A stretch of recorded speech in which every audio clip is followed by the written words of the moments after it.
All right, what is going on, guys? It is Adam aka Marf, and this is Marfoogle TV. Tonight we have all of the events from the last 24 hours. We're going to tell you why you should mark your calendar for supposedly the start of World War III. We'll talk about that right now. A new Nostradamus predicts exact date that World War III will start. And surprisingly, kind of not surprisingly, it is very, very soon. In fact, it is in June. It says an astrologer dubbed the new Nostradamus has revealed his prediction for the exact date that World War III will start.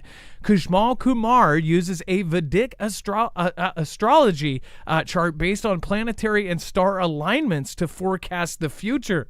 He claims that the chart previously envisaged rising tensions between Israel and Hamas, North and South Korea, China and Taiwan, and Russia and Ukraine. Some might say that you don't need astrology to tell you that, but he's nevertheless released what he says is the exact date that the Third World War would kick off. And it's pretty soon.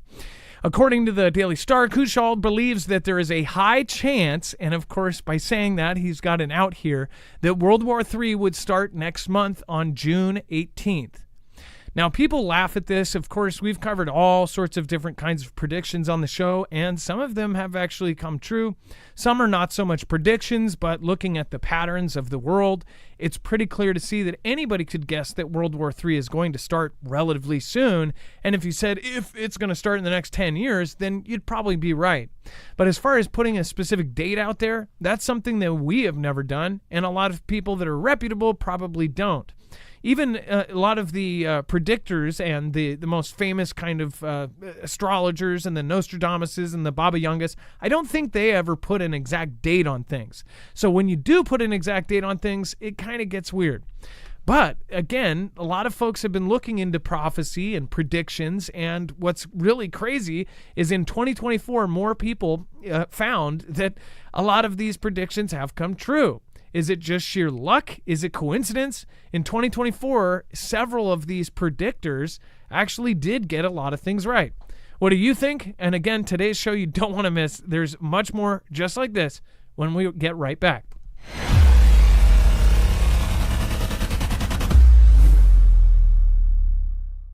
Nothing in this show should be considered legal, medical, or financial advice. The views of the callers can differ considerably and do not necessarily reflect my opinion, Dex's opinion, or anyone else who works with the show. You should always do your own research and consult with professionals. The internet is full of fake news, so please take everything with a grain of salt. If you have not already, it helps us out if you end up going through any of our affiliates, and it helps you out if you end up protecting yourself against cybercrime. NordVPN is one of the best and one of the easiest to use. If you do not have a virtual private network, it protects your IP address, which is your online identity, which actually connects to your real address and everything else. It also connects to you. If you know anything about how they are data logging and basically getting your profiles down, you can prevent that by having a VPN. Nord is, again, one of the easiest. Download it. It's like an on switch and off switch. All you have to do. Go to marfooglenews.com/VPN. Not only will you get a giant discount on this, but you will also be helping us. I appreciate your support, and I appreciate everyone that goes through any of our affiliates. Can't say thank you enough. Between the lines, the future drawing near. Stars in the sky, whispers in the wind. Speaking prophecies and let them begin.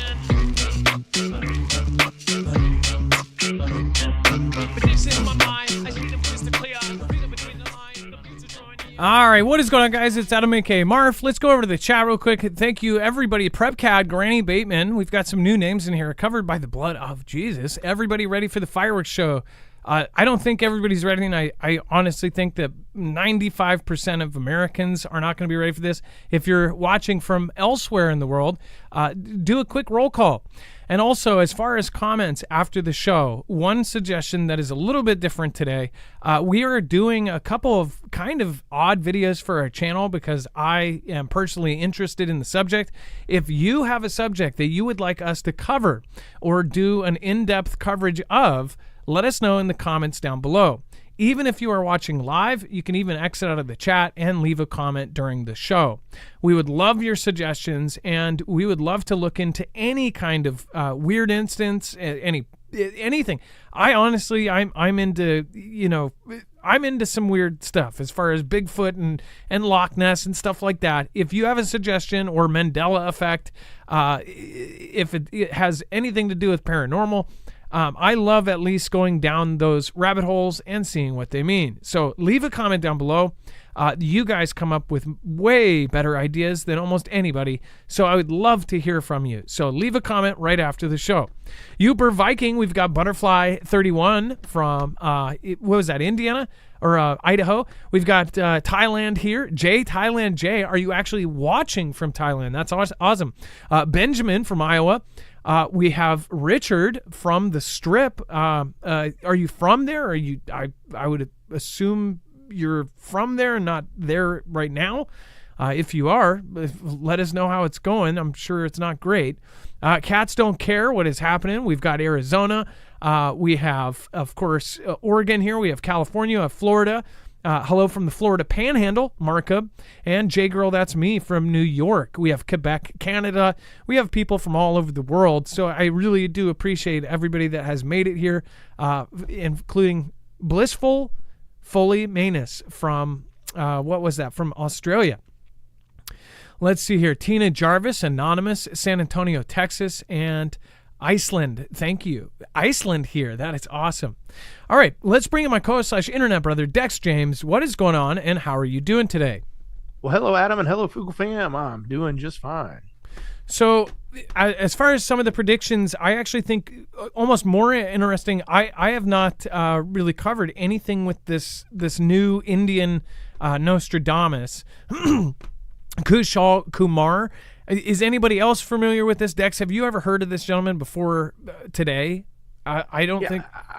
I thought we may have said something about him a month ago, but yeah, he is kind of new to me. I know there's other Nostradamus like as they've covered in the news predictors out there, but yeah, I don't know. He's not new in the sense, or it's not somebody I've heard a lot of. So matter of fact, it's an odd prediction, a specific date. There's also the Baba Vanga predictions that hers are a little bit weird, and I'm not even going to try to paraphrase, but from what I've heard of some of her predictions, she predicted about some things about King Charles, and possibly, was it Baba Vanga or Nostradamus that said, I think it was Nostradamus that said that a king would be put into power that nobody likes, and that they would perish very shortly after, and somebody unexpected would take that role. Very odd, considering, of course, King Charles just declared that he had kind of this cancer going. He just was become king. Not too many people are really fond of him. Especially over the last 20 years of the different things, and the fact that he's part of all of these crazy groups that a lot of us follow. And the situation with Harry and Meghan, is it Harry and Meghan that moved out? Harry and Meghan are the ones that everybody focused that left the family, right? And William is the one that's still in the family, or in the royal daily life. So he would be an unexpected king. How would it skip William? And then, of course, a couple months ago with the whole Kate thing, or basically William's wife kind of disappearing, people were like, well, shoot, could this actually happen? It was very, very odd. As far as other predictions, there have been many about 2024 and 2025. If you would like us to do a video that really breaks down all of the predictions for the 2020s, let me know in the comments down below. We're going to get into some pretty serious stuff. This is news from a prepper standpoint, so just remember that if you are new here. If somebody brought you in, again, this is going to be some sort of alarming stuff here tonight, especially with what's going on with Russia. Dex, go ahead. I just wanted to clarify, because we did talk about a quote-unquote living Nostradamus predicting 3 days of darkness. So they, like I said, they like to throw this title on some of these predictors. But that was Athos Salome. So from another region, but I think Brazil. Remember Brazil? I think we talked about that back on April. So yeah, this guy's a different name that we haven't covered before. Okay, let me ask you guys this. Let's do a quick, let's do a survey of the audience. How many of you believe that that some of these folks around the world can actually see the future, or that they get visions of the future. Do you believe that this is something that happens? If you would like to press 1 for yes, 2 for no, or 3 for, you can actually add in whatever you would like. How many people believe that people do get premonitions and visions? And then there'll be a kind of a second part to this as well. There's actually a lot more people do believe that people do get visions and premonitions. And then there's the debate and the argument about whether, where these premonitions are from. Is it from an evil source, or is it from a good source? Is it from God, or is it from the devil, or is it from some sort of black magic? Is it from witchcraft, right? That's something else to go in. And there's, as far as somebody mentioned, prophet, the word prophet itself, false prophets, prophesizing about the future. There are actually quite a bit of no's. And I'm sure that there's a lot of people skeptical about Baba Yanga and Padre Pio and Kushal Kumar. Usually when there's money involved with the predictors, these psychics and things like that, it's almost like guaranteed there's something shady behind it. The ones that get me, though, are the people that never made a dime from it during their life because of their predictions, and they have a kind of a track record. It makes you wonder about all of that. As far as prophecies have been around for as long as we have been around, and much, much, much longer. So there's definitely a lot of prophetic writings that are coming true right now. But a lot of people look at that as, is it a coincidence? Is it something that is a bias type of thing where we're looking at it and trying to make connections to things that aren't? I believe that there is a prophecy happening right now, but that's just my personal belief.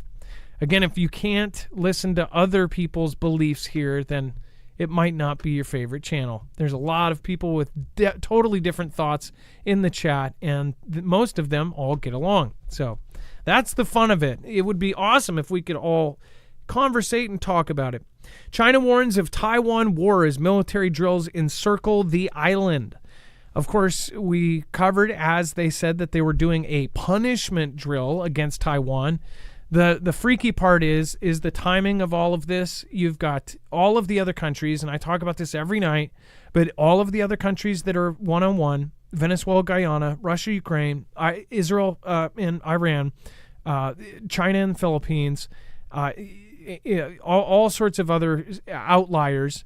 All of these things are kind of happening and going up this roller coaster at the same time. At the same time, they're putting troops on the Venezuela border with Guyana.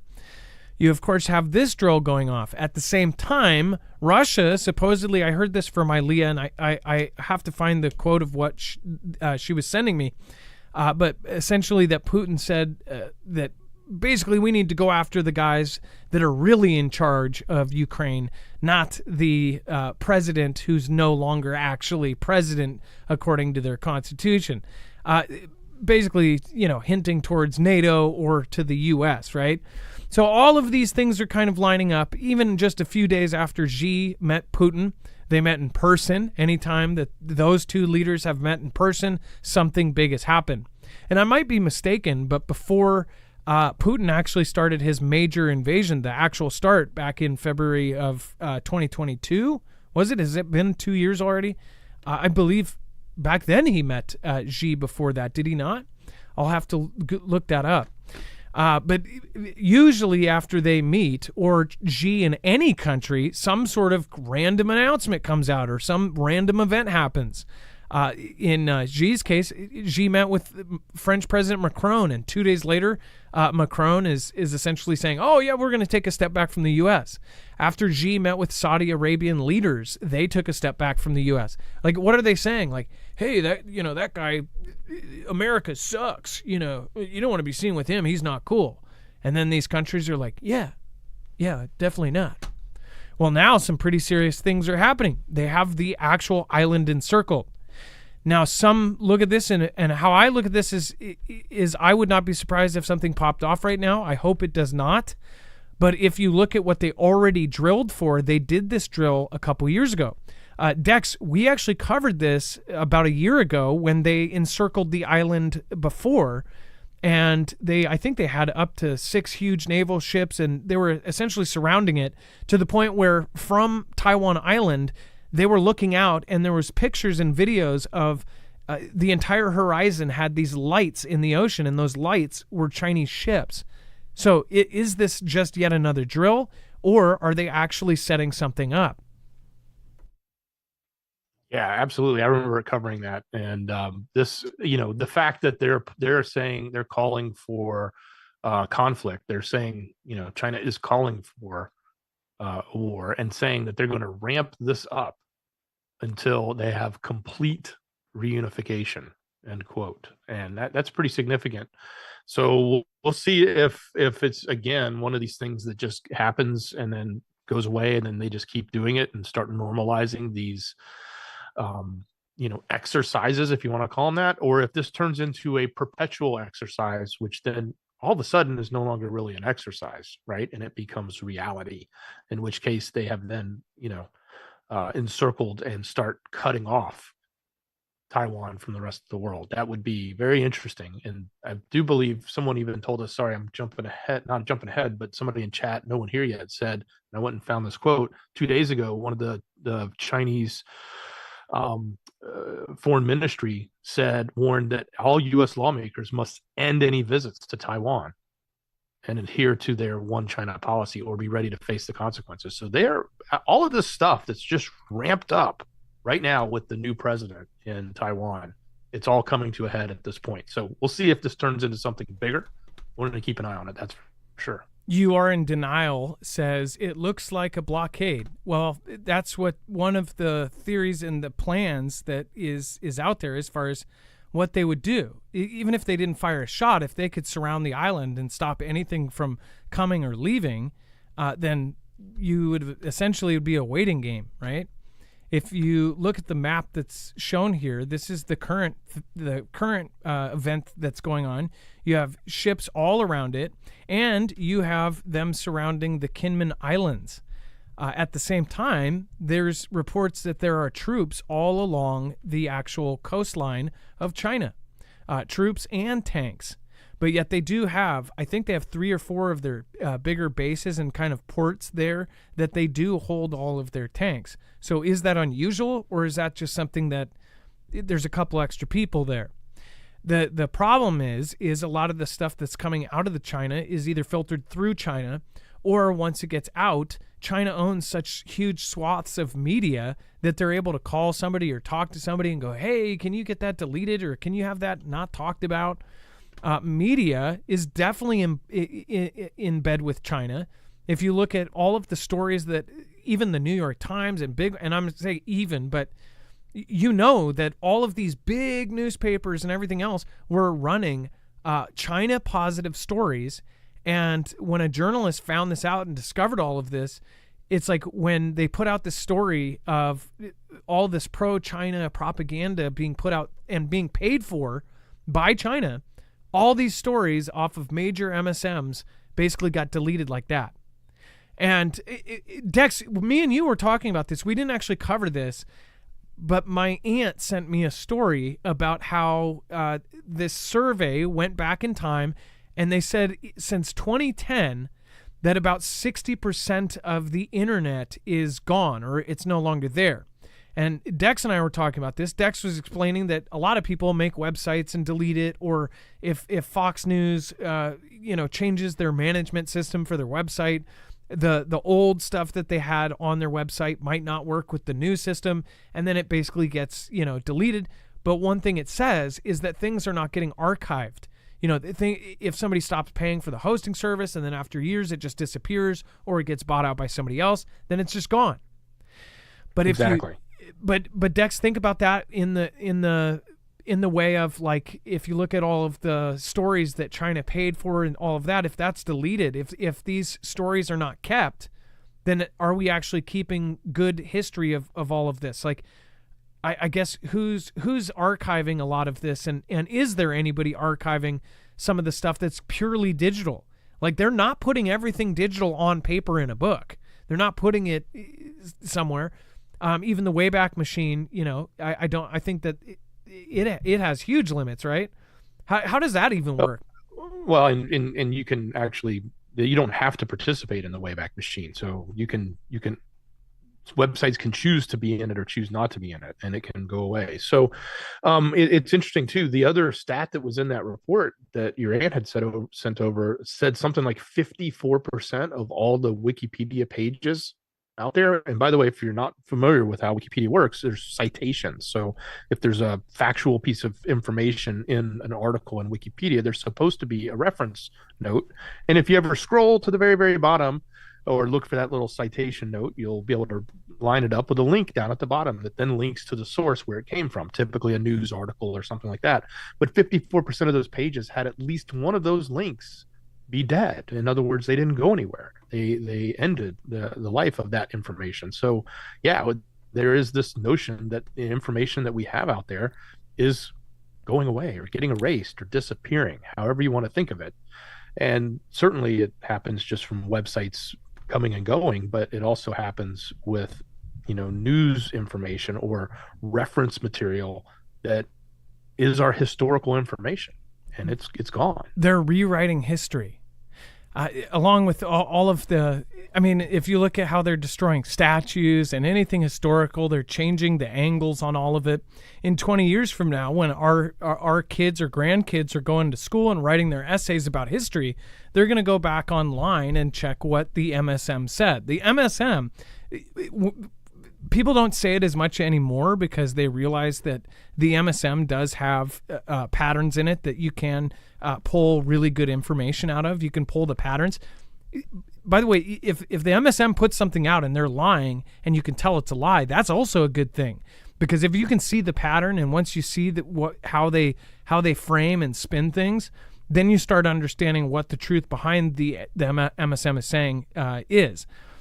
But the MSM, what it is saying, so what it reported on any event, say 6 days after January started, right? On an event like that, people like myself watched 8 different live cameras of the event. I know what happened better than a lot of people, in fact, because I was a streamer. I had a lot of streamer friends. Streamer friends were literally live in the crowd and walking around, whatever else. I watched it, and I saw things that absolutely were not shared by mainstream media, that were twisted and spun by mainstream media. I saw at least one thing that if that video was shown, that exact streamer's video, then it would have changed the world's opinion on it. But what happened to those videos? They disappeared. And what happened to those streamers? Well, a lot of them actually got put away. And those videos never to be seen, or to be seen 20, 30, 40 years from now when nobody cares. But as far as how the MSM covers something, that will be history. And the history they don't want, if everything is digital like this, they're going to delete it. So think about that going forward. We're in a really scary place where we are putting everything into digital, and to the point where they might say in the future, for the environment, they're no longer going to print things. They're going to say, we have such a solid way we can do this digitally that we're not going to print anymore because it uses paper, which uses trees, right? It's really disturbing to see all of our history changing right in front of our eyes. Do you guys agree with that? You think that have you seen something that wasn't represented? Have you been at a live event? Have you been at an event like, a big news event where you were there when it happened? And did the MSM cover it properly? Dex, go ahead. And there's one other aspect of this that's just around the corner, and we can actually see it happening right before our eyes right now, and that is AI. And the fact that OpenAI is trying to replace Google, and Google is actually putting their own AI into the search, and they're trying to replace the notion of finding information and reading it yourself, and instead giving you the answers that they want you to have. And when I say they, it's they as the AI, and the AI is programmed by people. So that's, imagine a world where you actually can't find all of this historical data that's out there. You can only find the historical data that they serve up from an algorithm. It's bad enough that it's already served from an algorithm, so things are sort of hard to get to, but they're still there. but then they're served up from an algorithm that can only tell you what they want you to hear. And it's bad information too. Dex and I were just talking about this. The Google AI said something wrong about our former president, Mr. Obama, right? Apparently, it had responded with that he was, what was it, the first Muslim president? Is that right? Yeah, that's what it was saying. When he supposedly publicly is a Christian. It's very, very odd. So we'll touch back on all of this as it continues. And then Taiwan scrambles jets and puts missile, naval, and land units on alert over China's military drills. Would any of you be surprised if this actually did start in the next couple days? I wouldn't be surprised. I hope that it is way down the road. I hope that it is farther down. I would think that China, I wouldn't think that they're necessarily ready yet. But I don't think it's going to be long before they are to do this. But it depends on what strategy they take on taking Taiwan. War experts that I have talked to, folks that are educated, and one of them has been an advisor for a former White House, said they believe it's going to be in the next 2 years guaranteed. So, but that would line up with a lot of projections around 2026 or 2027.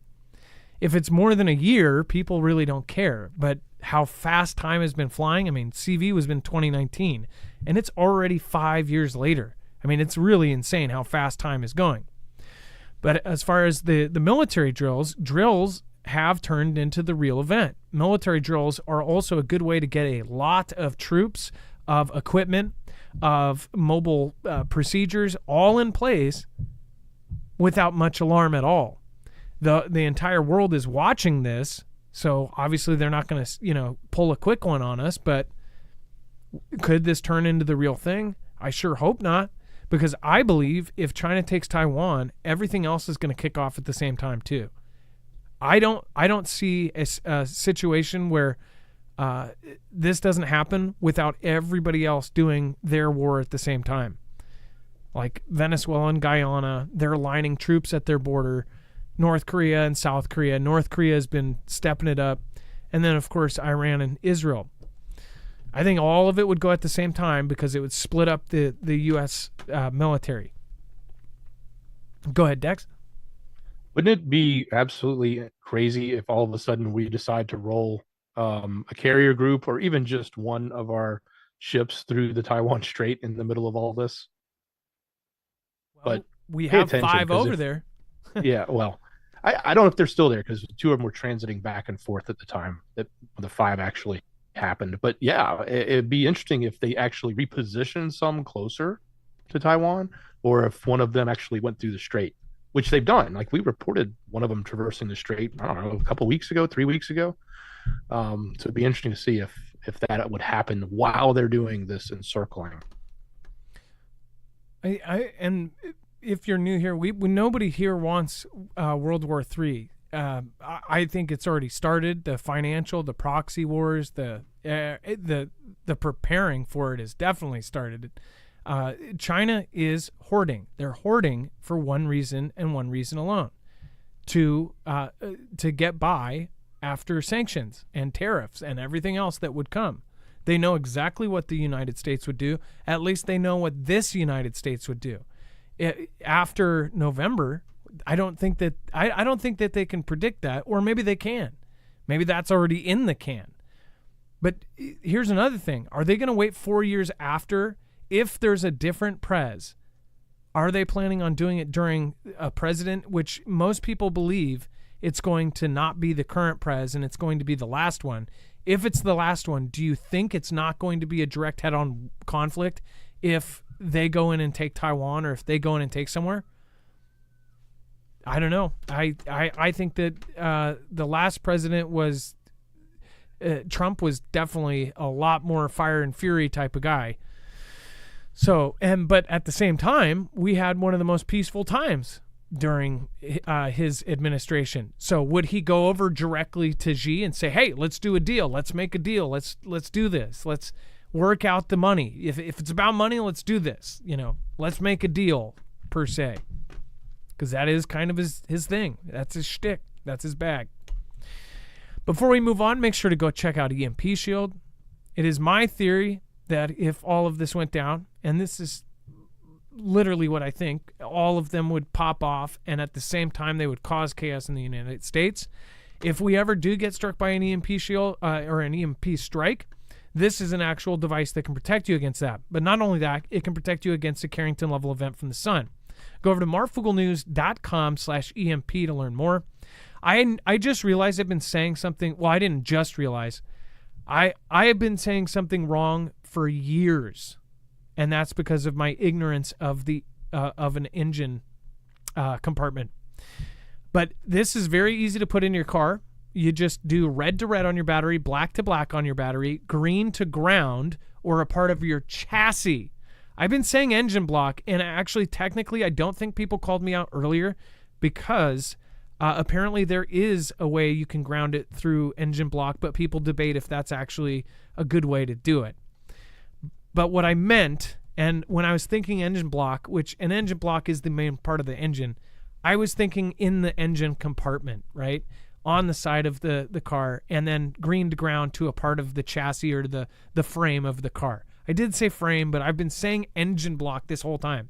So again, it is very easy to put in. Then you basically screw it into the side of the engine compartment, and boom, you're done. It takes less than 10 minutes. You don't have to be a mechanic, and then you are protected. It grounds the signal in less than 500 trillionths of a second before it can fry your device or fry your generator, your motorcycle, your RV, your home. There's tons and tons of different devices for different things, and this is the same company that's outfitted agencies like DHS, DOD, and the DEMSO team helping protect the Texas grid.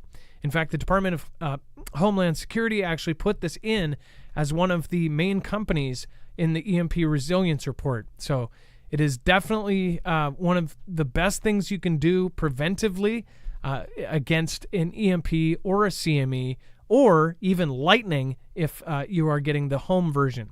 The home version actually protects within 250 feet of where you wired in. It is very great because everything plugged in within 250 linear feet of it will be protected. Go to marfooglenews.com/EMP. Use the code MARF, not only to help us, you'll give us a small commission, but you will also get $50 off. It is a win-win.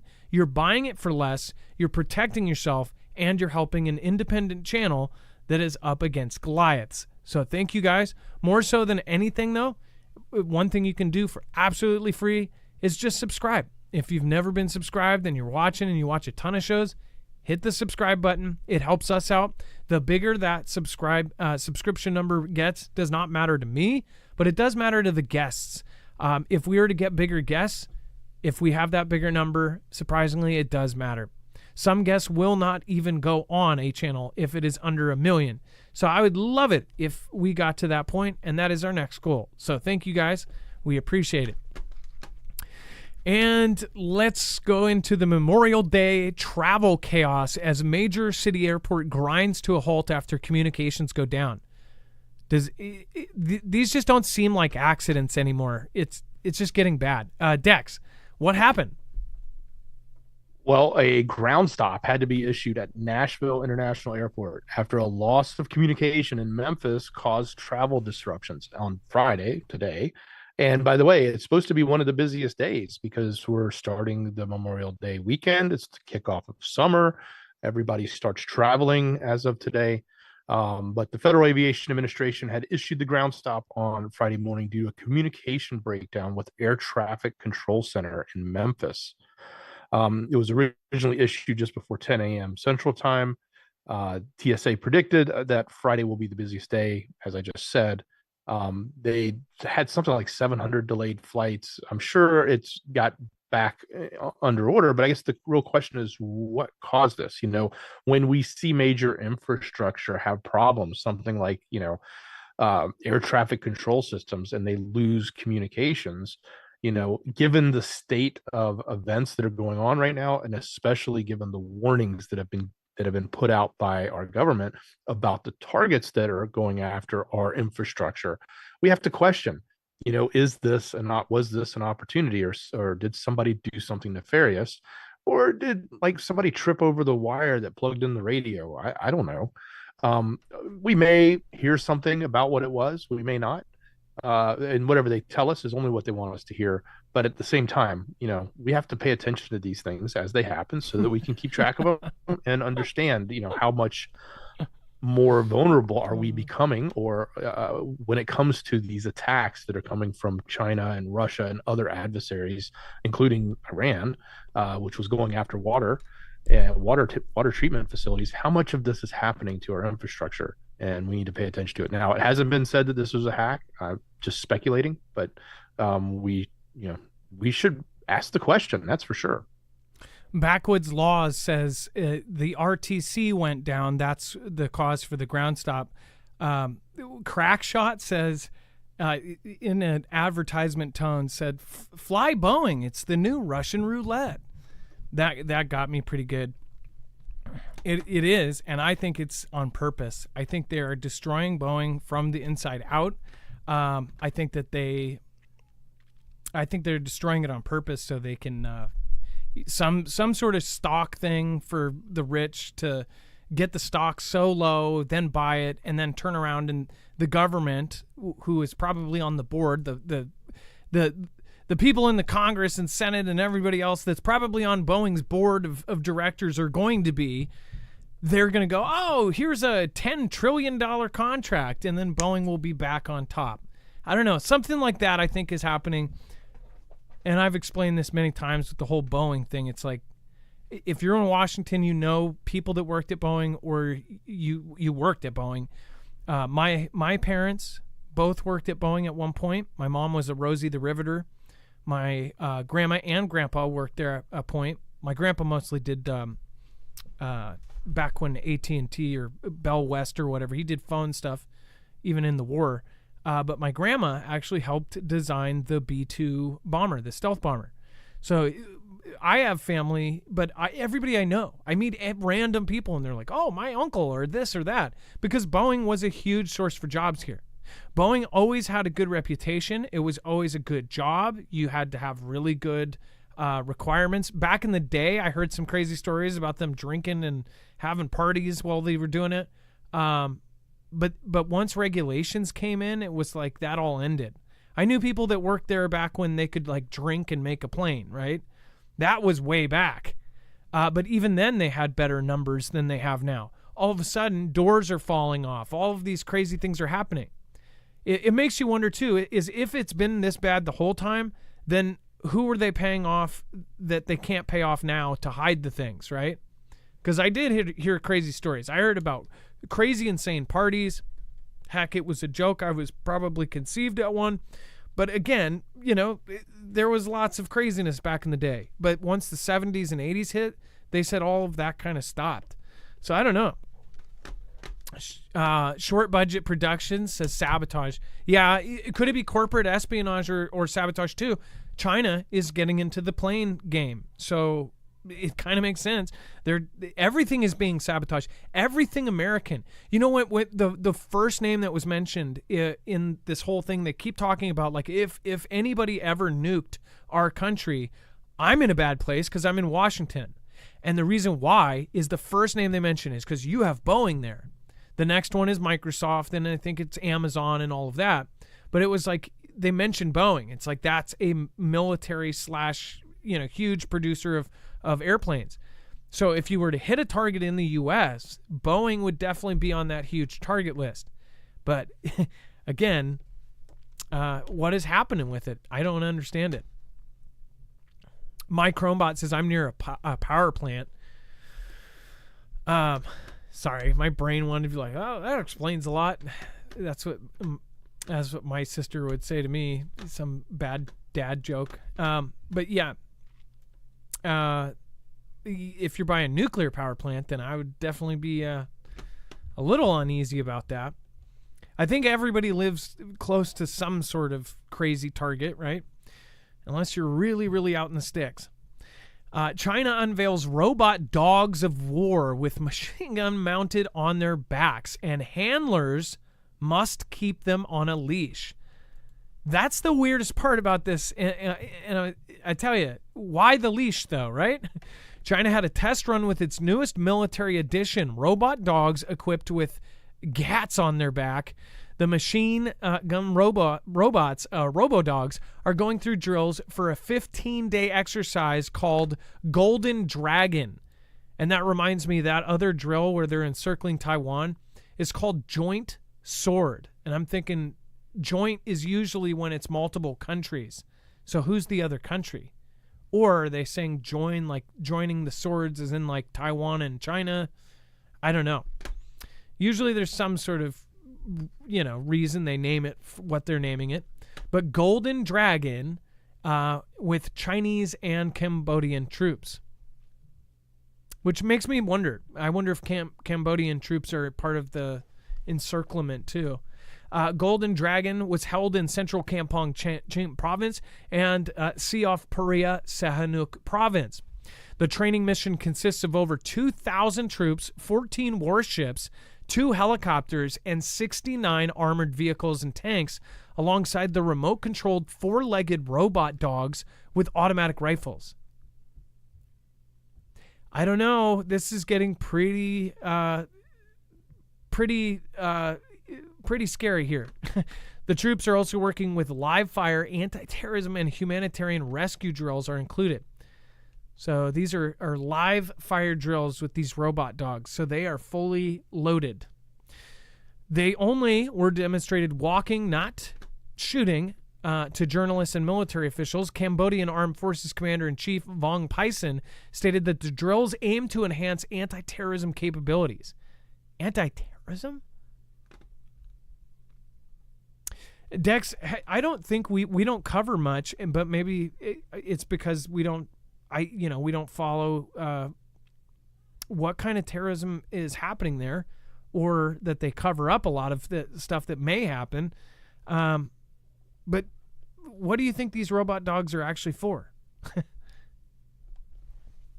Well, they're not for helping blind people get around. They're not for comforting people that have emotional issues, man. They're for taking people out if they've got guns mounted to them like that. So the picture of it looks, and it's also very eerie that it looks just like the ones we have. It's almost like, let's copy and paste. That's what they do. We just showed ours off like, what was it, maybe 2 weeks ago? We were talking about the Marines getting SOCOM or somebody getting access to them and got approval to start using them and training with them. And then boom, we have China saying, oh, look, we've got the same robot dogs with guns on them too. So yeah, kind of crazy. And I'm going to show you a picture. This is a China-made robot dog that is on a leash. This is not one with the weapons. I'll find one with the weapons on there. But yeah, I mean, you would think though too, pretty much everything that we make, they're going to try to copy it almost to the T, or steal the actual blueprints as they have. But I mean, is this not a Black Mirror episode, if you've ever seen one? We may have the real one from theirs on the map. I can't remember. Yeah, I know that Pocket didn't show. Here we go. This is way scarier, actually.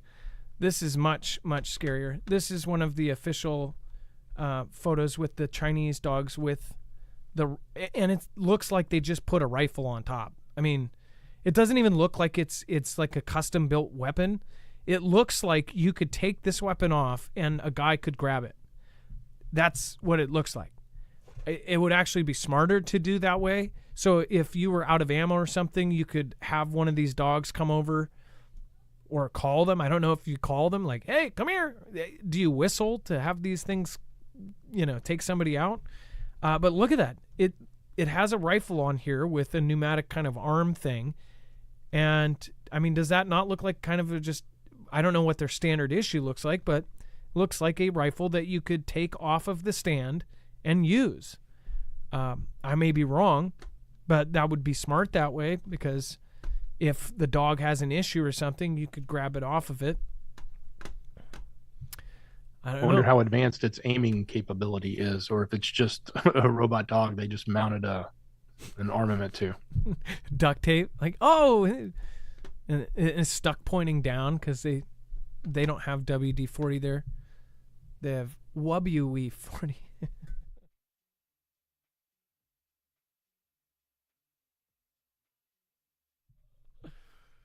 Oh.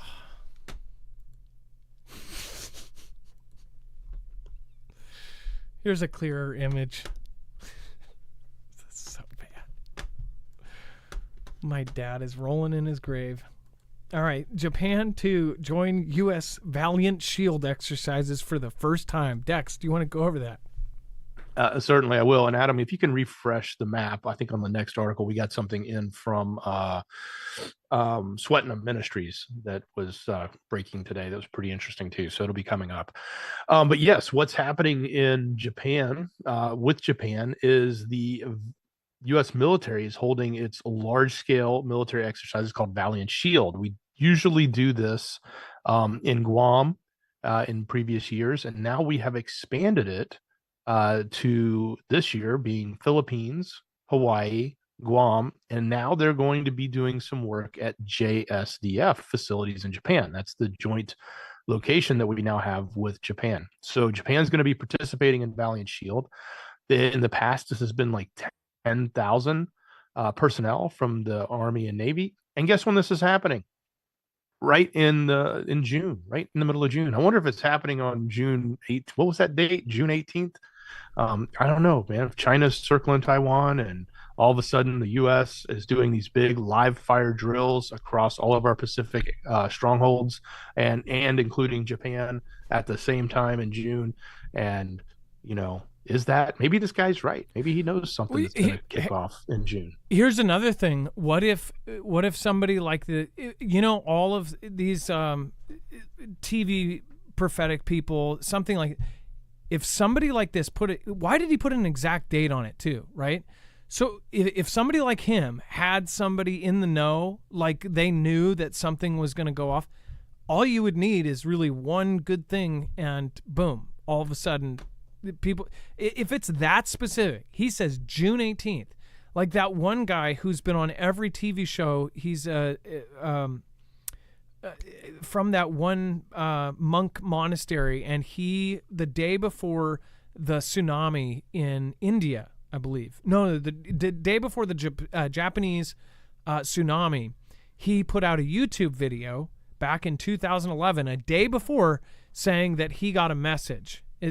This was on a TV show where they went to this monastery and registered people's brains, and they actually did feel like, or saw that their brains were heating up, like they were getting a message from somebody, right? They say they're talking to aliens. Whole long story. But this gentleman, he's been on TV show after TV show after TV show because of that one prediction. This Kushmal guy, what gets me, and like if you're a skeptic, what if that Kushmal Kamal guy knows somebody in the Indian military or knows somebody in the Japanese military or something, and knows of an actual plan, like just happens to know the right person and has something like that, then publicly says it's all going to go down June 18th, and then something actually does happen, right?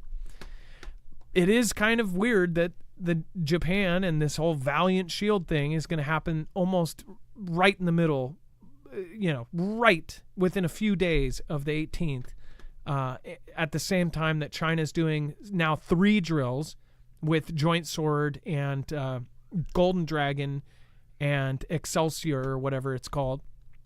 So, and they're circling with Joint Sword Taiwan, and Venezuela is lining up with Guyana. All of this is happening at the same time. I don't know. Hopefully, we'll mark the date and we'll see. Are Russia and North Korea planning an October surprise? And Dex, have we not been talking? We just talked about the whole October surprise event, and November. We actually did a show just the other day that it was in 6 months. Just watch this. In 6 months, we have the day where we pick a prez, and there's a lot of things lining up to happen right before that. Do you want to go over the first one, and I'll go over the second? I believe one of these is new, isn't it? Yeah, the second one came in from Swetnam Oh, cool. and Swetnam Ministries, I believe. But anyway, yes. So they're suggesting, they're saying that the current administration is increasingly concerned that the intensifying military alliance between Putin and Kim Jong Un is going to vastly expand Pyongyang's nuclear capabilities, and also increase the tensions. But they also are bracing for something from North Korea to potentially take its most provocative military action in a decade, close to the selection date. In other words, probably an October surprise, because usually we do that right in the beginning of November. It's not a lot of time in November for it to happen. So they say the time now, of course, they politicize this. They say the timing could be designed to create turmoil in yet another part of the world, so Americans could pick a different person as opposed to the one, whoever you think it would help or support. They have their spin in the article, but it's coming from officials in the White House. It's coming out as a piece that they say that we have no doubt that North Korea will be provocative this year, and it's just a matter of how escalatory it is. That's kind of broad. I mean, they've been very provocative and they continue to be. But the fact that they continue to hone in on something happening bigger from them between now and that selection date is key. And I think if that's what they're thinking, well, let's at least take it with a grain of salt, but let's at least, pay attention to that. We know that, there's the really good odds that something, can happen between now and then, whether it's by design or not, to shake things up or to distract or to even change the way things may go down between now and November. So it's a good warning to heed, I think. And look at the timing. This goes along exactly with what I've been thinking this whole time, which is that everything is going to pop off at the same time. Venezuela is lining up their borders. Venezuela is so key to what is happening here in the United States. If you understand where everyone is coming from the South, the military-age men, all of this, they're all going through the Darien Gap. That Darien Gap, which just happens to be building a tank-wide column, and nobody knows who's paying millions of dollars in the middle of the jungle to make an actual bridge that can support tanks. Nobody understands that. Yet you have Chinese citizens and Chinese pamphlets that literally show them how to go from there all the way up into the United States, how to get how to get housing, how to get through, how to actually get through Border Patrol and all of that. There's detailed instructions. And it's not families. It's not like, hey, we've got our 4 children and we're running away from this horrible stuff. No, it's military age 18 to 23-year-old men all in groups going together, and then when they get across, they're doing rituals that are eerily exactly similar to the rituals of a certain army that is over there in the red country, right? As far as with this lining up as well, you've got Japan doing all of this. You've got the response. North Korea and South Korea. North Korea has been doing all of these artillery drills. The U.S. on our side has joined up with South Korea. They just recently did a very odd drill. They always do the annual cut the head off the snake drill. In the last year, they did a separate drill to hit a first strike on the artillery, to respond. Oh, man.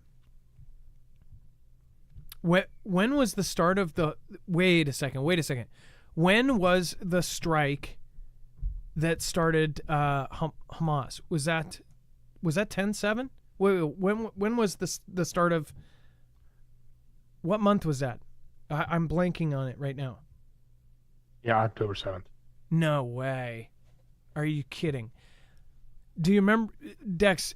Can you pull up the article about how that drill where they said that they suspected that North Korea would do an October 7 type event to South Korea? Do you remember that? And that's why they did a very specific drill. Now they're lining up and saying that there may be an October surprise. North Korea may do its most provocative moves yet. What is that? And then the USA and South Korea practiced, in theory, taking out all of the artillery along North Korea's border. And in their theoretical scenario, it was an event identical to what Hamas did to Israel. And in their theoretical event, they were taking out the artillery that did it. So they were responding to a first strike from North Korea. And now they're lining this up on top of everything else lining up right now. That's why I believe this is going to happen before November. And if we get to November and people are, oh, it's November and nothing has happened, prayers will be answered. I honestly hope that you are right. And come December, I'll be skipping down the street. Who would you, if you were an adversarial country, who would you want to take on? This president or the next? I don't know. I think I wouldn't wait, especially if they're questionably in people's pockets and money is a thing for these people, and I don't know. But they're also bracing for North Korea to potentially take its most provocative military actions in a decade, close to the U.S. So this is to cause problems here. Everything that is happening around the world is to screw over the U.S.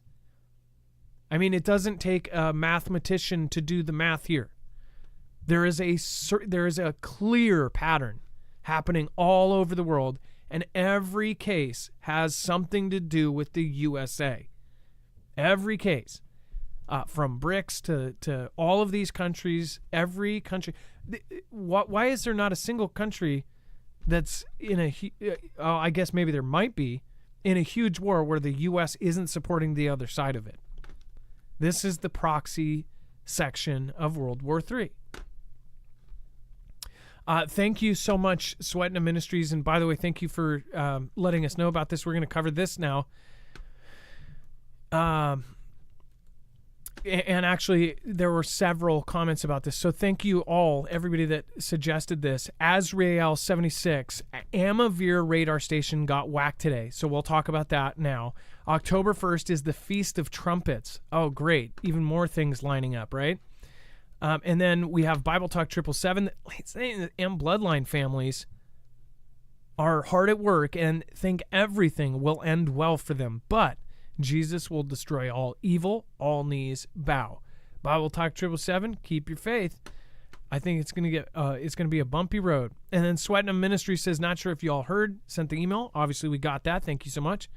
And I would take us before the vote day if I were them. Yeah. Joel 2 talks about dreams and visions. If you guys want to know my opinion, I do believe people do get prophetic dreams and visions, but that's just my view. More so, I was asking everybody else, and I think I think the majority here does believe in it, but I think that a lot of you also believe that there's a lot of shisty scammers out there too that are just trying to, come up. And then CMAC, in all those days my spirit shall be poured out upon them, and your sons and your daughters shall prophesy in my name. CMAC, nice to see you again, by the way. It's been a minute. James Parks, thank you. Stephen McMahon, thank you. FSRD, and of course, Starren, thank you so much for subscribing. Bill, thank you for hitting the subscribe button. Thank you so much. And Ribbit, thank you for subscribing as well. Mezzanine TV, thank you for subscribing. And then Benjamin, thank you. You just hit 6 months as a member. Thank you so much. All right, so this radar station got hit. To hit a early warning radar, I just talked about this yesterday, about the decree. I just mentioned that one of their early radar stations already got hit. And I was talking about this last night, on the show last night, saying it is a giant deal for an early warning radar station to get hit. And this is one of many things that's on that decree of how they would use nuclear weapons. Today, now apparently another one was hit. Satellite imagery confirms a Russian strategic early warning radar site in the southwestern end of the country was substantially damaged in a reported UKR drone attack earlier this week. This looks to be the first of its kind attack on a site linked to Russia's general strategic defense. As such, it points to a new and worrisome dimension to the conflict, especially when it comes to the potential use of nuclear weapons. So this is an early warning for missiles. Like, this is part of their actual, their defense against any kind of attack like this. So when you start going after this, you're really going after the hornet's nest, because you are going after things that are crucial to most main countries' major and mainline defense. This isn't defense against the little stuff. This is defense against the big stuff. Dex, this is actually a really big deal. It's a huge deal. It's a huge deal because when you think about it, you typically retaliate in kind, and there is no retaliation in kind against UKR. This is a strike that would against something that is specific to the U.S. Not that the U.S. did the strike, but this thing is there to let Russia know when the U.S. has launched against them. So the only way for them to retaliate in kind is to then go after one of our strategic, detection sites, one of our strategic radar sites. Dex. So, and I don't see why they wouldn't think that right now, because they know the whole thing's funded by us. This actually, it totally makes sense. What Ilea sent me this morning. Ilea, great catch, sent me a tweet. In fact, let me pull. I'll pull this up. Let's see here. Dex, I'm going to send this to you so you can help me get it on screen here.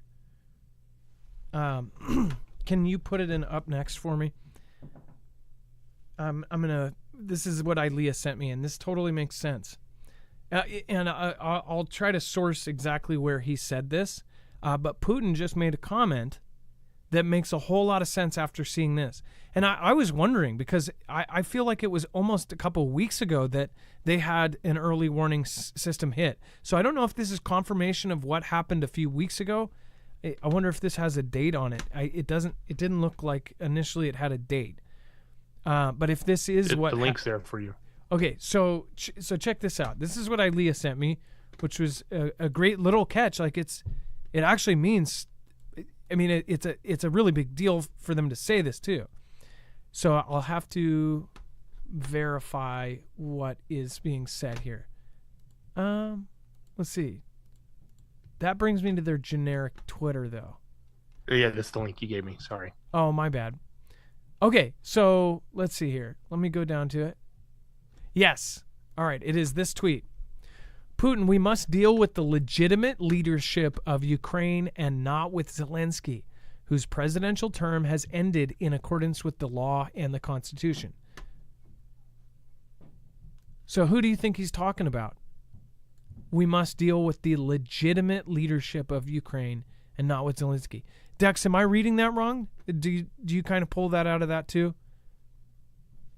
I guess. Yeah, he's saying, like, read between the lines, like who is the puppet master here, right? Who is the funder? And when it comes to something, like I said, when it comes to their strategic defense, it makes no sense. It's not a target. Has no value typically, I would think, to UKR. So if they're taking it out, then the question should be, who's telling them to do that, or who are they doing it for? And in this case, well, who's the puppet master, so to speak? Well, we are. We're the ones funding it. NATO is. NATO and the West and whoever you want to call it, but the U.S., we're driving them without actually being the ones pushing, the actual buttons or pulling the trigger, so to speak, on these launches. So yeah, I get it. Like, if I'm him, I'm like, I have to do something about this. You can't use a proxy to take out my strategic defense. That's not, I mean, would we sit around and let, I don't know, a small Caribbean island take out our strategic defense, and knowing that it was all their weapons and money were given to them by Russia, and we'd just be like, oh, well, we're just going to go after the, I don't know, the Dominican Republic or whoever it may be, right? And say, oh, it's just them. No, we would be up in arms. We would be all over Russia for that. So yeah, this is critical. It's a big move. It's something that, unless they were invading Russia, you wouldn't do something like that, and they're not. So That's more like they probably are thinking this was the U.S. This was the U.S. I mean, do they really think it was NATO? You know, who in NATO would it be? No. I mean, like this is. It seems like a U.S. type of thing. If not, it's a 3-letter agency type of thing. Because I mean, shoot, William Burns, the head of the CIA, is the one going to all of these countries and negotiating. Dex, go ahead. Look, imagine this was successful, and it sounds like it was. Like they actually made a dent in that location. Can they reach the rest of the locations? Probably not, because Russia's so large, and they probably have a lot of stuff up in the Arctic and other locations, because that's a lot of early warning would come from that direction too.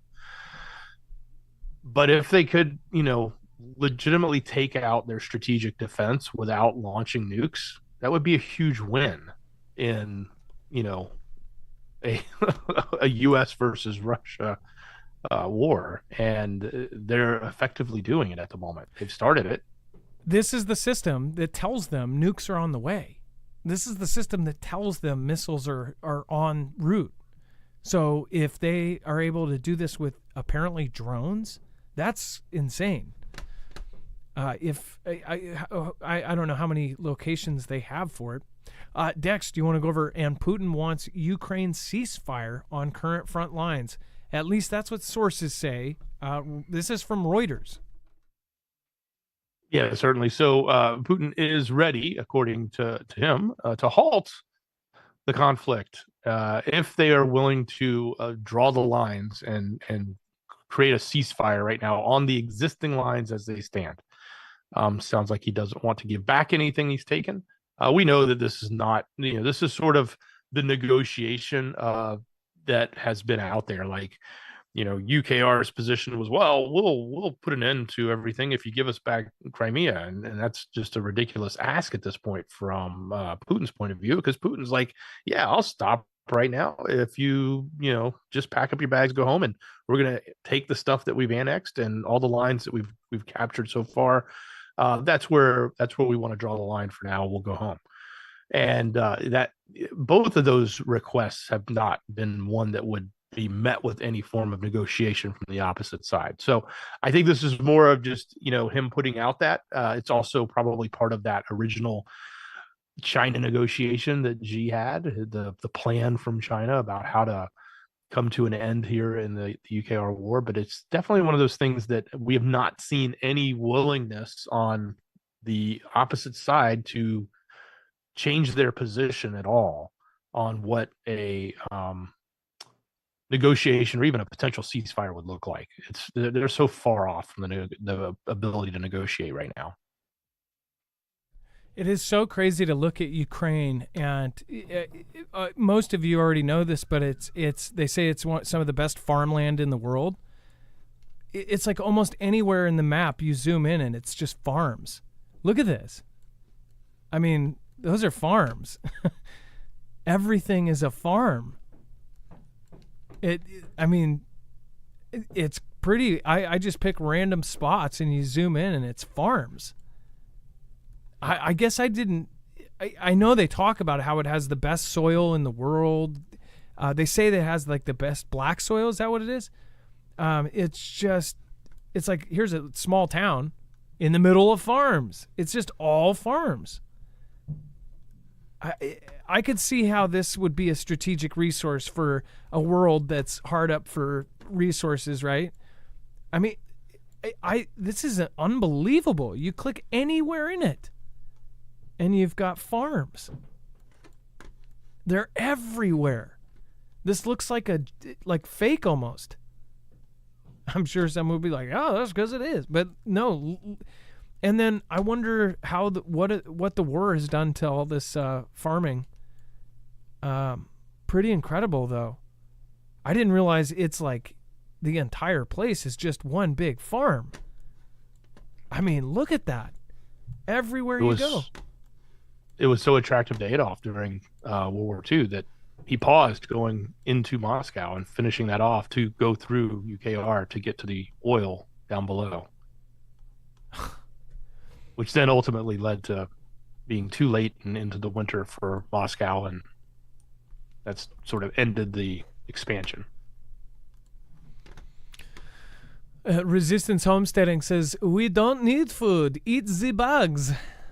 Well, he stepped down. His son wants us to eat each other.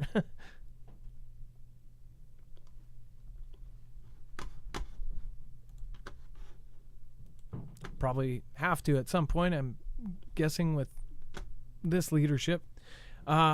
Before we move on, make sure to go check out Energy.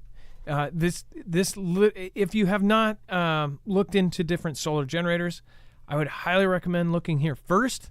This is one of the best solar generators on the market. I believe that any of the competitors that can do a similar thing as far as being modular, as far as being expanded, as far as adding a brick and adding a feature, this is like Legos. You can literally add in whatever features you need. You can take out whatever features you don't.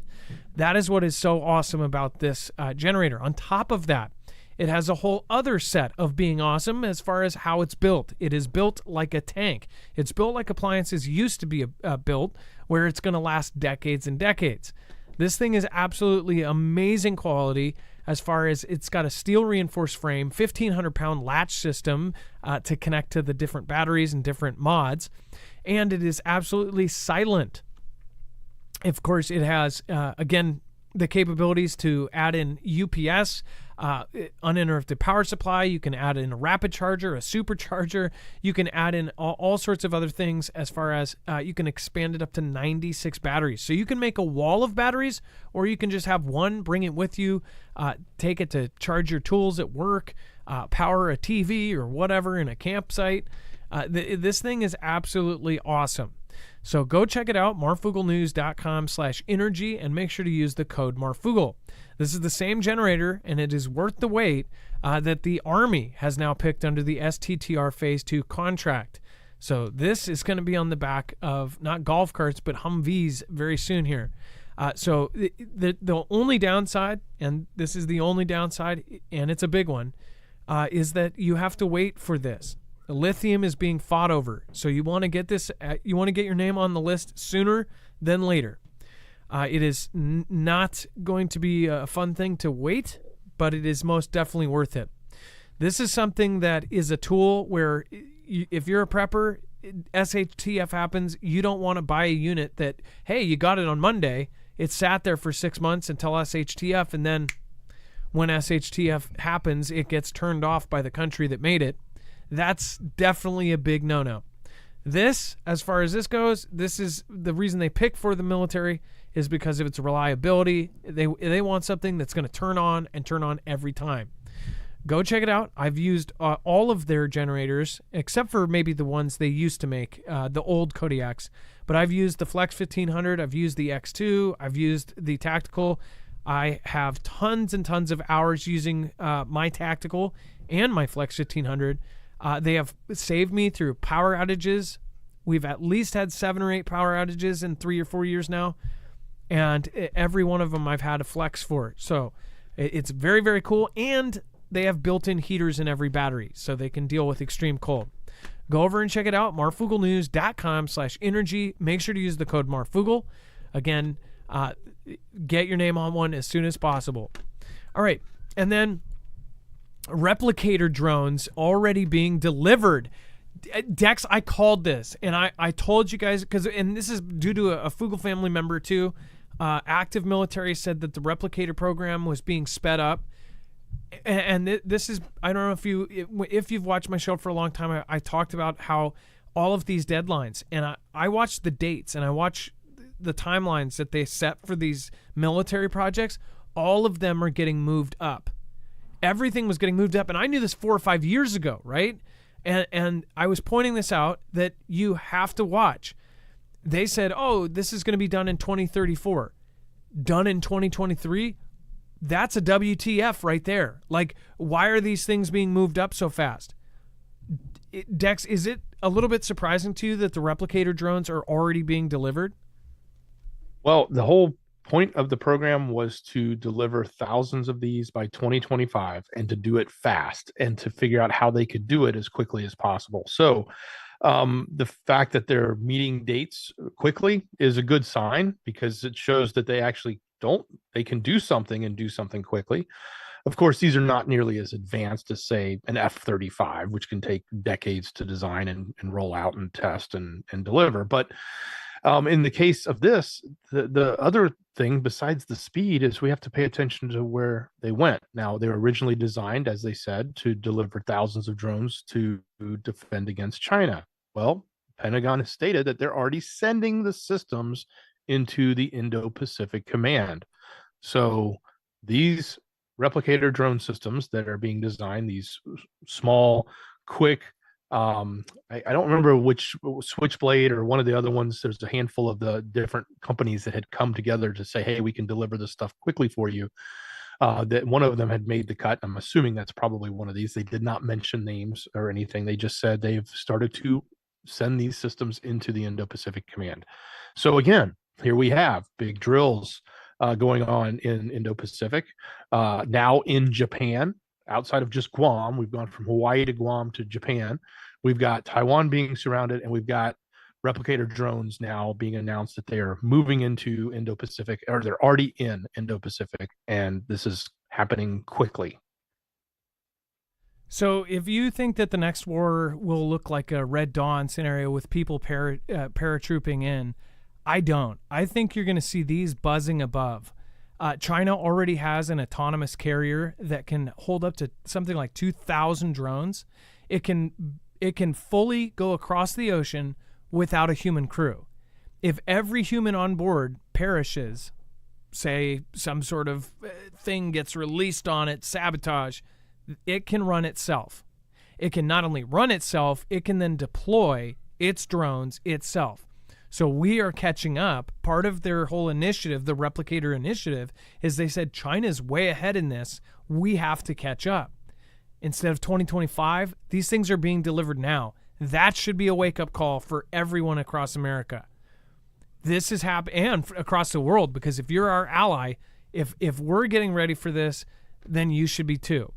We just covered yesterday and the day before, they're putting out UK government is putting out to the civilians to get prepared and to have a go bag, to have certain supplies, to stock food and water right now.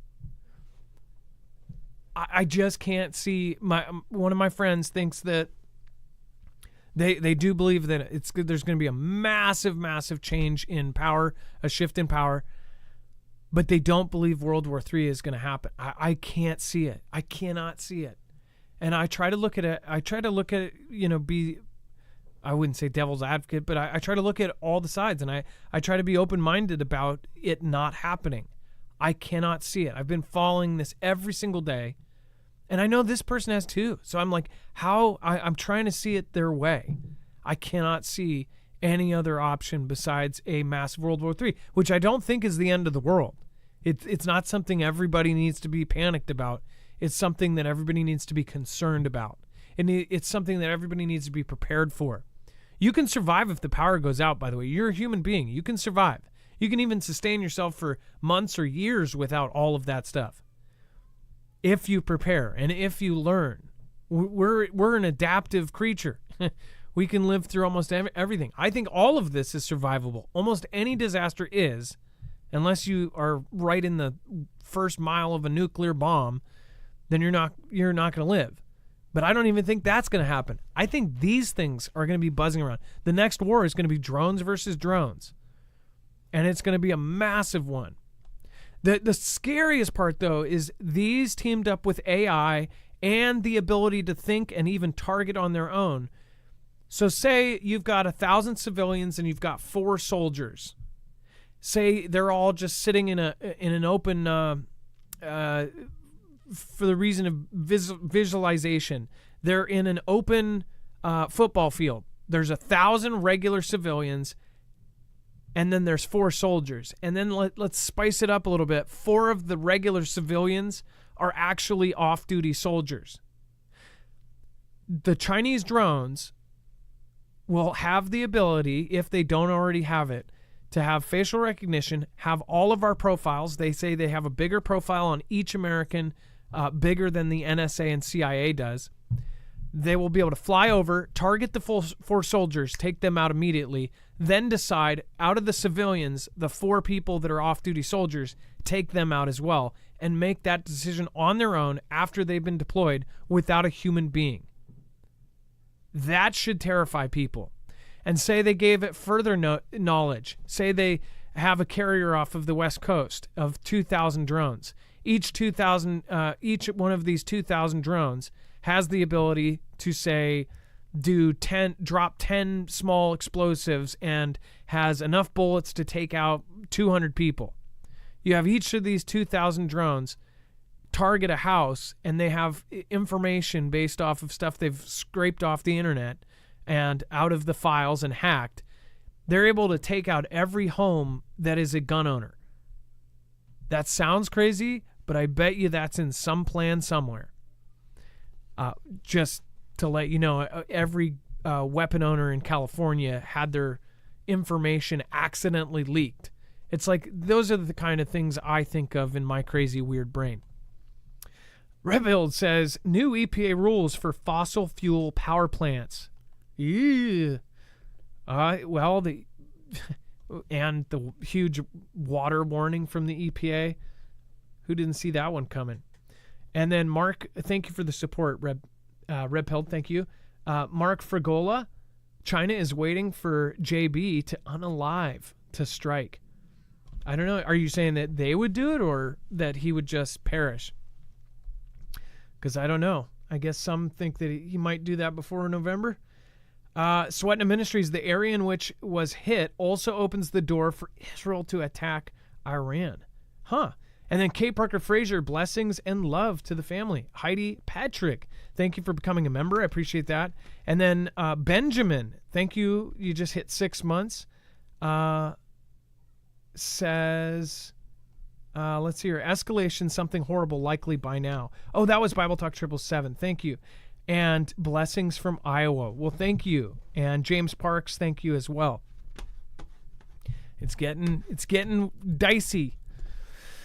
And then Dex, do you want to go over exposing the CIA's secret effort to seize control of social media? Wow, so this one's super dicey, guys. So I'm not going to go into a lot of details. You guys have to go to the website and check this out if you want to learn more about it. If you recall the Twitter files that had come out in the past where they were starting to expose different parts of potential government infiltration into social media, that group, Matt Taibbi and others, have released a new 6,800-word report going after the 3-letter agency, specifically digging in and showing how they were trying to their efforts were part of a broader strategy to infiltrate and control the information and the narrative on the social media networks like Twitter, and how they were guising it or disguising what they were doing around a specific tactic of, info and things like that. So very interesting report. Definitely worth the read. It's a long one, and we don't have time to go through it here. So this is sort of a preview. If you want to go check it out, go to our website. You can get the link. You can go read the summary here of the article, or the link to the 6,800 word report is there. But again, if it's the Twitter files, as it was called, they're still calling it that, even though it's now called X. I guess if they were to change the name to X Files, then everybody would be confused and think it was a TV show. The X Files. That's awesome. Well, if we ever bust X, then I guess they would be the X Files, right?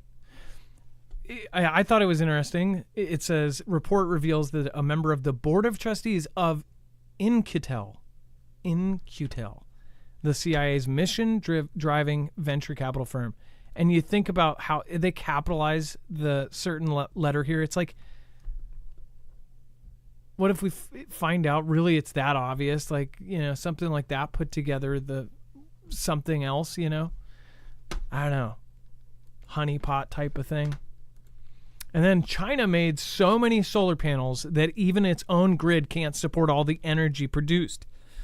Dex and I went down a conversation that essentially we know this from working with energy and with working with EMP Shield and stuff. We've done questionnaires and Q&As with like EMP Shield and things like that. Solar panels are actually relatively safe. Most solar panels will actually survive any kind of EMP, depending on what the system setup is and everything else. If they're in storage. If they're in storage, which not wired China up. has in droves. They have so many solar panels, their grid could not contain how much power they could produce. So they actually could produce more power than they could even handle on their grid. So if you take out their current grid, they could then go whoop, set up and have all of these stored solar panels, which they're going to, it's being said that China's going to flood the market and just all of a sudden solar panel, blah, blah, blah. Which, by the way, makes sense. I cannot believe how many people I've had at my door that say, hey, and they're these, I think they're just doing a sales thing, and I'm pretty sure that's exactly what they're doing. Oh, we're going to be down the street doing so-and-so's roof. You know, John or Bob, they're getting their roof done and through our company. They do door knocks and they go, hey, we're going to be working in the neighborhood just to let you know we're doing solar panels and blah, blah, blah. Here in Washington, there's a big push to go solar, and they're saying, oh, you can get free solar, this and that. I'm not a house owner, so I always get to tell them, sorry, buddy, I just rent. Like, you have to talk to the owners about that. But as far as these guys, all the time, they're constantly doing houses around the neighborhood. And I'm thinking, you know, what the heck? I'm wondering, are these Chinese panels, like, all of a sudden it's going to be flooded. Everybody's solar. Well, solar also definitely has its downsides depending on the situation. So this is kind of a freaky thing as far as if they are able to lose their entire grid and put, you know, if they had to, they could just turn everything back on, where we couldn't. We don't have a plethora of these just lying around. So it is pretty crazy, and it kind of might back up the fact that they are about to flood the market. So whether the EMP or any of that comes into it, if they have that much, are they about to release it into the world and just overwhelm the market so nobody else, so it would totally screw up the market on it? And mind you, this is where everything is going. They're saying that everybody's going to have to go this way soon, right? Dex, go ahead.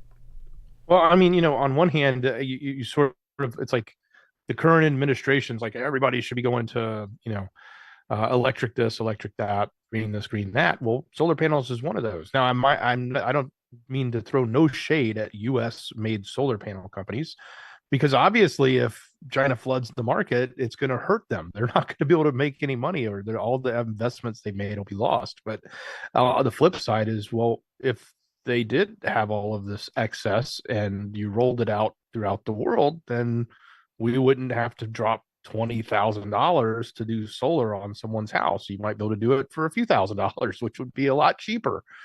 I'm not saying that it's necessarily that much. I don't know how much it costs. I know it can be that expensive in certain areas, but yeah, I mean, you know, what do you want? Do you want everybody to use it or not? And if you do, then why would you think it's a bad thing that they have all these, aside from obviously hurting an industry, a specific industry in our country?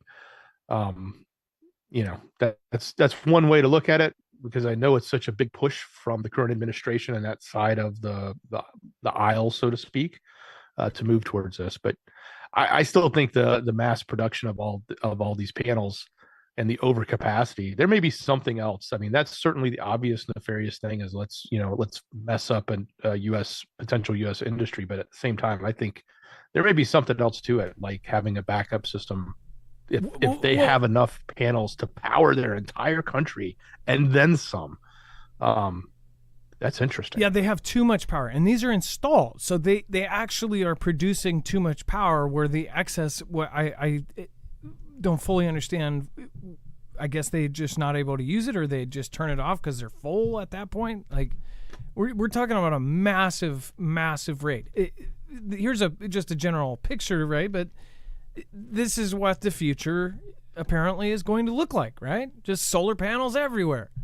I forget who it was. Was it Elon Musk that said that a certain area of solar panels could power the whole world or something? And It was within the island of New York or some crazy small area.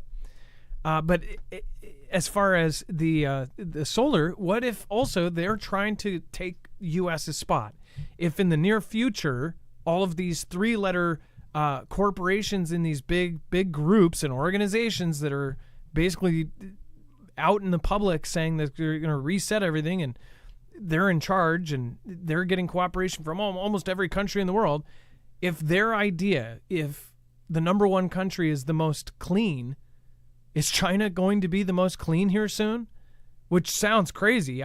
My stigma of China has always been that it's been mass producing junk and crazy, crappy, half-built, cutting corners, no oversight, no regulations, kind of manufacturing. My idea 10 years ago would have been that it's all like, toxic waste and sweatshops and all of that. But what if they actually do change it into the number one clean country in the world? That's where they say that they're actually going. And then if you have the world kind of groups and order of things say, oh, China is actually better than the U.S. U.S. is bad compared to China. In all of these different areas, China's trying to one-up the U.S. And proud Americans are going to say until the last moment when they reach parity with the U.S., which is a disaster, up until the last second where they're at parity with the U.S., proud Americans are going to say, but if they built it there, it's going to fail in 5 minutes. It's going to fall apart tomorrow. Well, hopefully that's the case. Because I personally don't want it to be required to have an app on my phone where I learn about Xi Jinping's moral beliefs. Just maybe it's a personal thing, I guess. I don't know. Make sure to thank your mods by going over to marfooglenews.com/friends. You can find all sorts of great people over there. Go over to Bones, Chance, CJ, Bad Crumpet, Jammer1, Lisa R. Hall, Rip Curl Readiness, RJL Harris, Ilea, of course, wonderful channel, Trinity, Red or Blue Pill, Hio, Kermit the Frog here, and check out Wages World.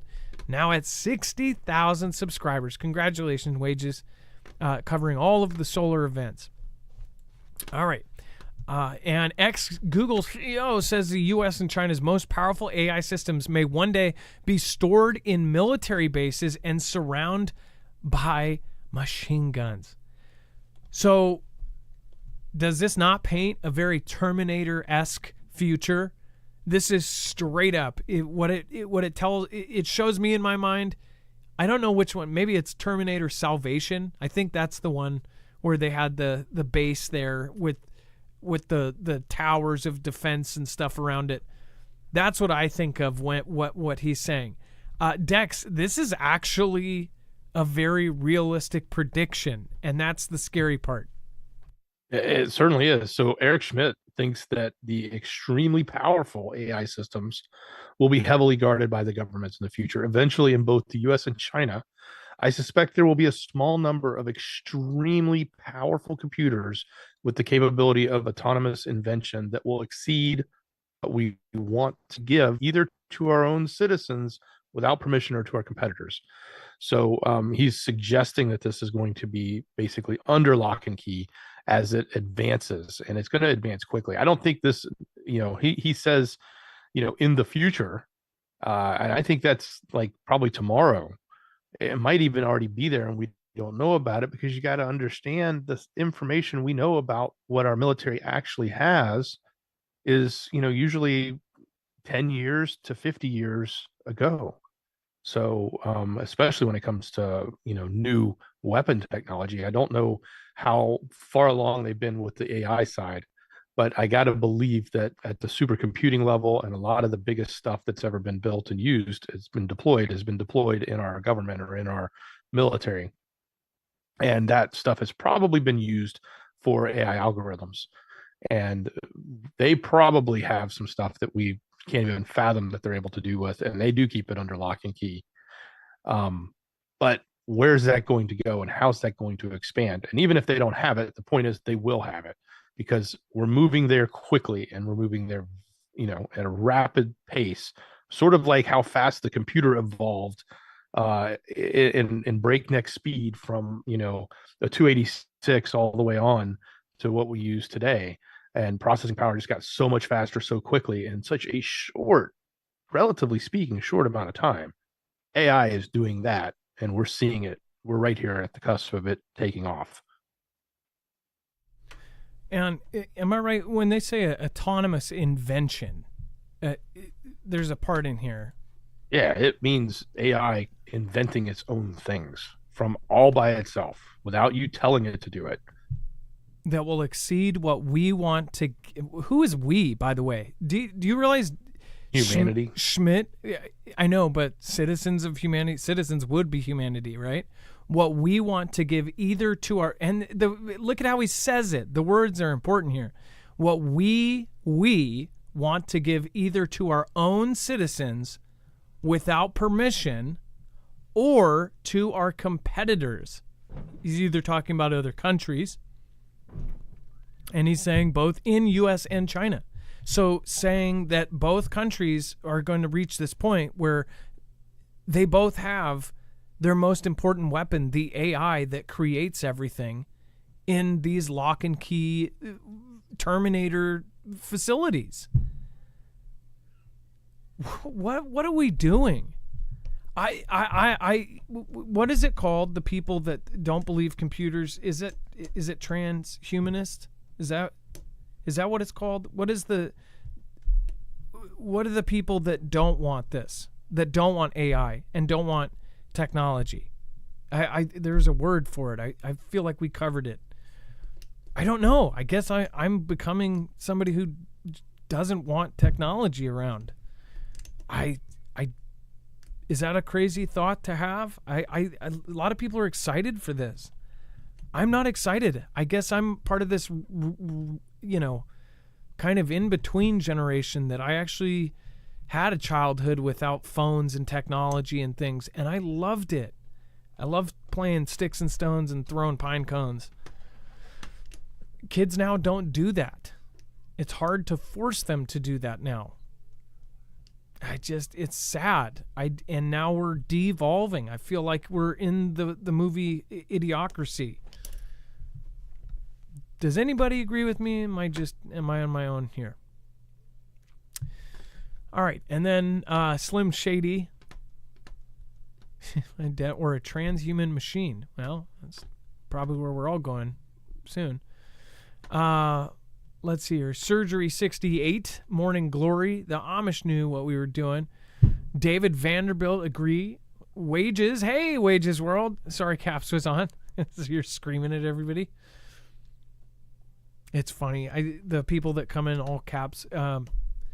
Some channels do all caps as questions. So if they want to ask the creator a question, they do all caps. Like Prepper Nurse does that. But then somebody from Prepper Nurse comes over here, does it. Then people say, like, stop screaming at everybody. It's pretty funny. Cynthia S., I'm with Adam. And I'm not saying, like, do something crazy to stop it. I'm not saying it. I wish I knew sign language. But even if I knew sign language, I wouldn't, sign that something should be done about it.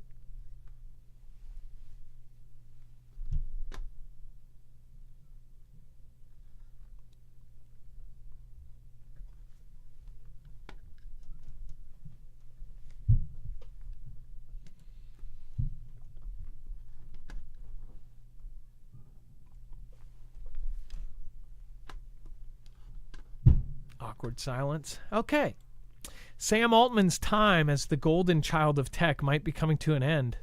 Maybe because his weird habits, like, I don't know, prepping and getting pallets of food shipped to his house, and he says it's the end of the world soon, to his personal friends. Yeah. Or maybe they're ousting him, right? Under his stewardship, OpenAI is facing a fresh wave of controversy, including the use of tight NDAs to silence employees and a public spat with the famous actor. The company has also been dealing with comments from former executives that its commitment to AI safety leaves much to be desired. This is what's scary about it is the whole thing, like, 10 months ago or whatever, they said, oh, we need 6 months. We need to wait, put it on pause for 6 months. It's already been a year now. Like, imagine where this stuff is at now. Now they're talking about facilities protected like Terminator by each country that are capable of autonomous invention. Now we see on X and on Twitter or whatever, you see videos of real people voices talking to real people voices. And by the way, if you have, side note on the AI tip, there's a video of people taking the AI voice thing. It sounds like a human being talking to another app, and they start a conversation that sounds like Alexa. It starts out like, oh, what are you passionate about? Oh, what am I passionate about? Well, I happen to be passionate about this and blah, blah.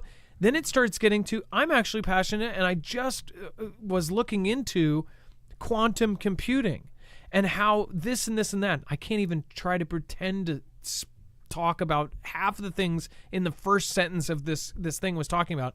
Then the other one goes, yes, the fact that quantum computing can do this and this and this, and that all factors can be done by this and this. And then the other one responds, and they're having a full-on conversation with each other. Two different AI assistant things are talking about quantum computing, and I don't think anybody in this room, absolutely anybody, not even people that are in Ivy League schools at the very, very top, the best thinking minds in our world, could have understood what the hell they were talking about.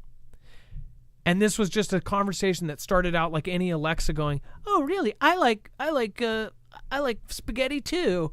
And then it turns into this deep conversation about quantum computing. This terrifies me. And what Sam Altman is supposedly not doing is keeping it safe. People are worried that under his watch that this has gone like way, way further than anyone thinks. They even believe that Sam Altman right now, under his watch, it became aware, right? That was what was claimed. So what is actually going on? Dex, as far as this guy in a tech world kind of setting, right? Why would they be booting him if the company's successful, everything's going well? Why would they be trying to kind of push him on out? I just think he's got a lot of negativity that's coming his way at the moment. I mean, everything from, what he's been doing with employees and silencing employees to, the recent, lawsuit that's come up with the actor, was it Scarlett Johansson, I believe, and other things, and then of course the whole security issue. It's just, I guess there's a lot. We even had the OOG talk about the fact that they may have to deal with him as it relates to his use of YouTube. And they didn't necessarily know he did, but he did. Apparently they used YouTube to learn a lot of its information. So, and then there's questions as to who's, got the rights to that, and was that allowed? So there's just like all of this, and a lot of it really comes down to questions, like, because it's new territory. But I think everybody's just sort of digging. And at the end of the day, he's the top dog, right? He's the biggest one. He's got the biggest platform, worth billions of dollars, used by everyone, the most successful. So nobody else is really knocking him off the throne. So he's going to be the target. And if you didn't know, this is one of the stories. Even OpenAI insiders didn't know Sam Altman wanted Scarlett Johansson to be ChatGPT's voice. I can't think of, without hearing it, I don't know. I can't think of what she sounds like. But does he have a crush on her? Wasn't her voice used as a computer, like Her, I think, or something in the movie? Oh, I haven't seen that computer one. Voice. I think that's what it is. And they're like, and I saw something else on this that said, oh, well, we actually hired a voice actress, and it just so happens she sounded like her. And then we're like, oh, it sounds just like her. So why don't we contact Scarlett and see if we can license her? Well, her as in the actress who played in Her. But anyway, yeah, that allegedly that's the latest rumor that they didn't really intentionally try to copy her. It just so happened to be that they did, and then they liked it, so then they wanted to license her. But then she's like, no. So I don't know. It's weird how it's going down. Yeah, so I haven't seen. That's the one with Joaquin Phoenix, correct? where he falls in love with her. I haven't seen it either. I haven't. I saw the other one, and I suggested you see it too, and you hated me for that. What was that weird one? The super weird one. The super weird one with Joaquin Phoenix. Yeah. Yeah. Beau is Afraid. Yeah, Beau is Afraid. Yeah, that was weird. I'm a cinema guy. I like movies, and I look deeper. I thought the sound design on that movie was something special, like the way they built up things and sound. But that was just such a weird, disturbing movie. I know people are gonna say it's weird and bad, but there were certain things that I thought if those same people did other subjects, man, they could do amazing things. The sound, especially in the first half an hour, just building up to things, I thought was really unbelievable. Before we move on, make sure to go check out My Patriot Supply. Again, if you haven't checked them out, they actually have one of the most affordable deals for bulk freeze-dried food. Freeze-dried food is super expensive, and if you're just getting into it, you can, of course, get smaller batches of freeze-dried food for them. They have 3-day kits or 72-hour kits. They have weeks. They have months. You can actually get the 3-month kit. There's always a huge sale with our code. Oh, actually, you don't even have to do a code with My Patriot Supply. Just do the link, marfooglenews.com/prep. You'll automatically get the discount. You can get up to $200 off on a 3-month supply, depending on the time when you watch this show. Sometimes they do really awesome discounts on the 1 month or the 3 month or the week or the 72-hour kit. But the great part about the freeze-dried food is it can be stored upwards of 25 years. So talking about good until 2050, what is that, 2052 or 2053? So obviously thinking that far ahead at what food will cost then, you could see why some look at it as an investment. But they also have other stuff like anti-radiation tablets, smaller things that people really don't think of much, but they probably don't know where to get. They have them there. So go check it out, marfooglenews.com/prep. And then fury over the Oogs AI as search spews incorrect results claiming Barack was America's first Muslim president. Dex, this goes into our whole conversation that if people are going to start using this as a search engine, that it is incorrect. In the early forms of ChatGPT, we even looked up ourselves at one time, and it made up random articles that didn't exist, calling us this name and that name, and it had a bias. The earliest ones had an actual bias, and it was like super fake. They put a bunch of fake information in there. They even cited actual fake articles that didn't even exist. And this was with everybody you looked up. You could look up anybody's name, and it was like, boom, you had fake stuff there. So it gets to the point where it's like, what do you believe? And do they have a citation for why they're saying he's the first Muslim president? Now, what's crazy, Dex, we were talking about this. I believe many people believe that is the truth. So did this accidentally spew the truth? Is this something on the back end that the computer has access to and we don't? Like, that's another thing. What if the AI somehow scraped information that we can't see and tells us the truth on accident? That's weird. It certainly is. And look, as much as we know there is powers that are trying to change or control narratives in the ecosphere or even in the media, however you want to look at it, or the social space, that most clearly China, like they have a huge 1 million-person army that's out there that can, drive narratives or change subjects or create or foster certain types of information or disinformation, however you want to refer to it, that they want. That same thing happens with every country. That same thing happens with our own 3-letter agencies, and you can go back in time and see how they started doing that with our media companies. So to the point that has been happening, is AI smart enough to figure out the truth out inside the misdirection that has been placed there to disguise the truth? There's something to think about. And I'm not saying that what it said about the former president was right or wrong. I don't know. I don't know the guy. I know what they say, they being the official word is he's not. He was Christian. But I know a lot of people question it. And I know a lot of people may have pushed a different narrative for various reasons.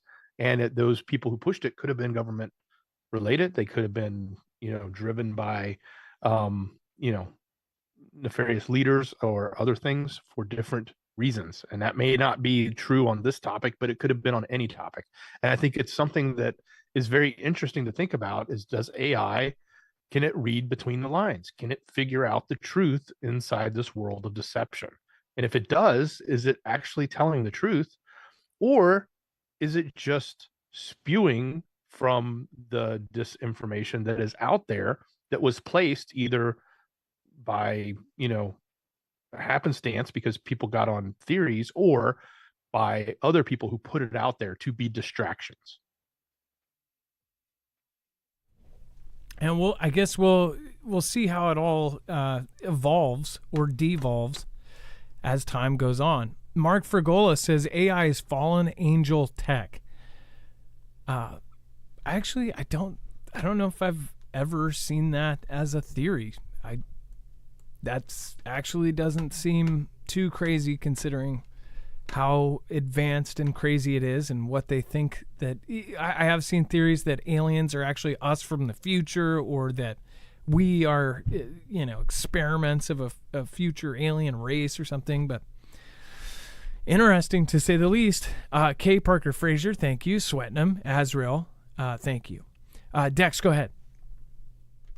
I've got to repeat this one. Resistance Homesteading said, if the AI says it, it must be true. If that becomes the new moniker, like you used to say, well, if it's on the internet, it must be true. If the new moniker, like, a year or two from now is, if the AI says it, it must be true, and we're all doomed.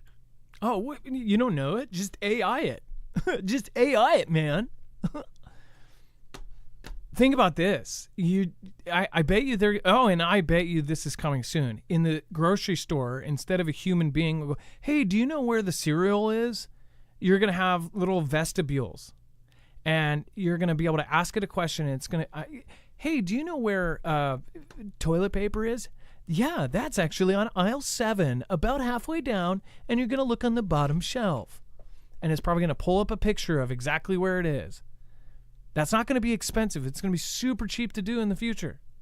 I bet you that's already going to come. And it's going to further cut out any kind of human interaction. So is it a good thing or a bad thing that we're all going towards AI? Let us know in the comments down below. And if you want to have us cover a subject for a kind of one-off video, let us know. We're doing actually quite a few of some different subjects. So if you have an idea for a show or something over on Marfoogle News, let us know in the comments down below. Thank you, Dex. I appreciate you so much. Much love. Great job, brother. It is now time for the shoutro. It's not an outro. It's not a shout out. It's a shoutro. Remember, you can get every single article, Twitter, picture, document that we shared here today over on marfooglenews.com. Just go to the main page, look for today's thumbnail, alarming World War III prediction. And, of course, go check out our Marfoogle News channel right here. Between the lines, the future drawing near, stars in the sky, whispers in the wind, read these prophecies and let them begin. It looks like our top supporter tonight is Sweating Ministries.